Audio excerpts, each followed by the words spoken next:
અને યમરાજાએ કહ્યું છે કે જેને ગૌની સેવા કરી હોય, ગૌ માતા માટે કંઈ જીવનની અંદર કંઈક સંકલ્પો કર્યા હોય અને જેને આંગણે ગૌ માતા, અને યાદ રાખજો તમારે આંગણે ગૌ માતા રોટલી ખાવા આવે છે તો એ કઈ રોટલીની ભૂખી છે એવું નથી ને એક રોટલીથી તમારા એથી પેટ ભરાય એવું નથી, પણ એ તમારા આંગણે એટલા માટે આવે છે કે આંગણે આંગણે આવીને માતાજી સૂંઘે છે કે આ ઘરની અંદર કોઈ અમારી રખોપા કરવા વાળા કોઈ રાઘવ જન્મ્યા, આ ઘરની અંદર અમારા રખોપા કરવા માટે કોઈ કૃષ્ણ ઉત્પન્ન થયા, આ ઘરની અંદર અમારા રખોપા કરવા માટે કોઈ નરપુંગાઓ શિવાજી મહારાજ જેવા પ્રગટ થયા છે, એ જોવા માટે ગૌ માતા આવે છે આંગણે આંગણે.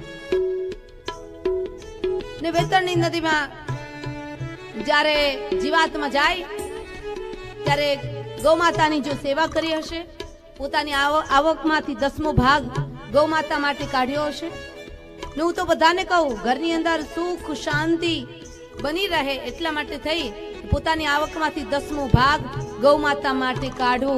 અને જો તમે કદાચ પેલું ન કાઢી શકો તો ઘણા એમ કહે કે અમે આ નહીં કરી શકીએ, તો એ પછી બીજા ત્રીજા રસ્તા ઉપર જતું રહે. ક્યાં જતું રહે એ પણ આપ જાણો છો.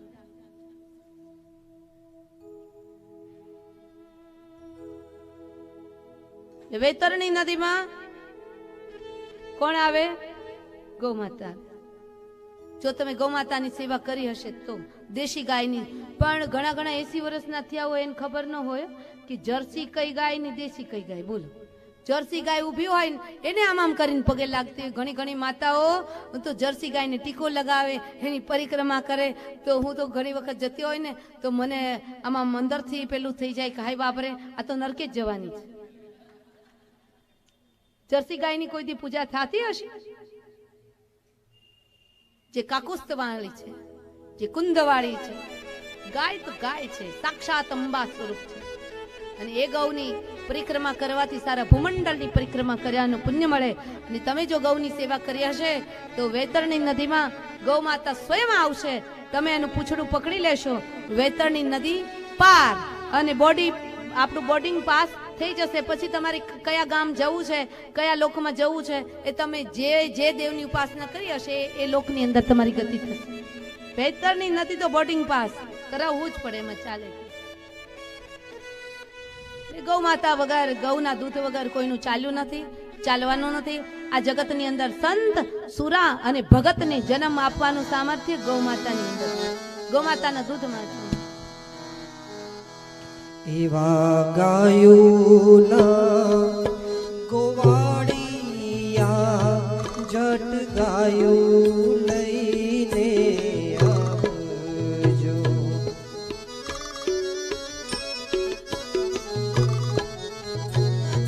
એવા ગાયોના ગોવાળિયા જટ ગાયું લઈને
ભાગાયું ના એ ગોવાળિયા જટ ગાયું લઈને આવ્યો. કરબત પ્રાર્થના છે. મકર સંક્રાંતિનો દિવસ હવે નજીક આવે છે. મકર સંક્રાંતિનો પુણ્યકાળ 15મી છે.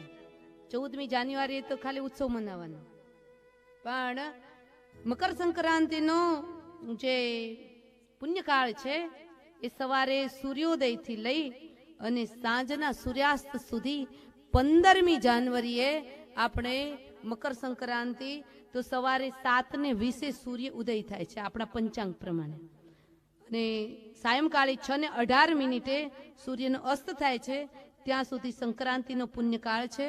એટલા માટે વારંવાર કરબત પ્રાર્થના કરું છું કે કોઈ પણ ગૌશાળાની અંદર દાન આપવા માટે જાઓ તો એવી પકડ રાખીને ના કે આ ગોળનો ડબ્બો લઈને અમે ગયા છો અત્યારે ને અત્યારે ખવડાવી દો. થોડું થોડું તમે સૂક્ષ્મ પૂરતું ખવડાવી દો અને એ જ દિવસે તમે દાન કરી દીધું ગૌશાળાની અંદર, એટલે તમારું દાન આવી ગયું. પછી તમે કહેજો જ્યારે જ્યારે અનુકૂળતા હોય ત્યારે ત્યારે તમે ખવડાવી દેજો. પણ અમુક અમુક જે લોકો જાણતા નથી એ ગૌ માતાને એટલી ઘૂઘરીઓ આન તેન ખવડાવી અને મકર સંક્રાંતિ પછી ડોક્ટરોનું, અમારી ગૌશાળાએ જે ડોક્ટરો આવે છે એ બધા કહે છે કે મકર સંક્રાંતિ પછી ડોક્ટરોનું એવું તારણ છે કે ત્યાર પછી જ ગાયો વધારે બીમાર પડે છે. એટલું બધું આવી ન ખવડાવો કે જેનાથી ગાયો બીમાર પડી જાય. એટલે કરબત પ્રાર્થના છે. બીજું કે જે ભગવતીય ભક્તોએ ગૌશાળા માટે યોગદાન આપ્યું છે એમના નામ અત્રેથી હું ઘોષિત કરું. 2500 રૂપિયા વિપુલભાઈ શુક્લ અહેમદાબાદ ગાયોના લાડુ માટે આપે છે. 500 રૂપિયા જ્યોત્સનાબેન શુક્લ ગૌસેવા માટે આપે છે. 500 રૂપિયા ભાવિનભાઈ પાઠક ગૌસેવામાં. 500 રૂપિયા અર્જુનભાઈ પાઠક ગૌસેવામાં. 500 રૂપિયા પ્રશાંતભાઈ વ્યાસ આપણી ગૌશાળાની અંદર આપે છે. 500 રૂપિયા જિગીશા શૈલેષભાઈ પટેલ. 501 રૂપિયા પ્રજ્ઞાબેન મનીષભાઈ પટેલ. 1001 રૂપિયા મંજુલાબેન હર્ષદભાઈ પટેલ. 1001 રૂપિયા ચંદ્રેશભાઈ ચુનીલાલ પટેલ ગૌસેવામાં. 500 રૂપિયા કલ્પેશ્વરીબેન મહેશભાઈ પટ કાંકરિયા. 500 રૂપિયા મોનાબેન જયંતિલાલ ઠક્કર. 511 રૂપિયા સોની રંજનબેન કનુભાઈ. 500 રૂપિયા સ્વ ગૌતમભાઈ ખીમજીભાઈ, એમના તરફથી આપણી ગૌશાળાને યોગદાન પ્રાપ્ત થાય છે. ખૂબ ખૂબ ધન્યવાદ, આશીર્વાદ. સાથોસાથ ધાંગધ્રાથી કર્તવ્ય ચેનલના માધ્યમ દ્વારા કથા શ્રવણ કરી રહ્યા છે. આપણે આટલા જ કથા શ્રવણ કરીએ છીએ એવું નથી.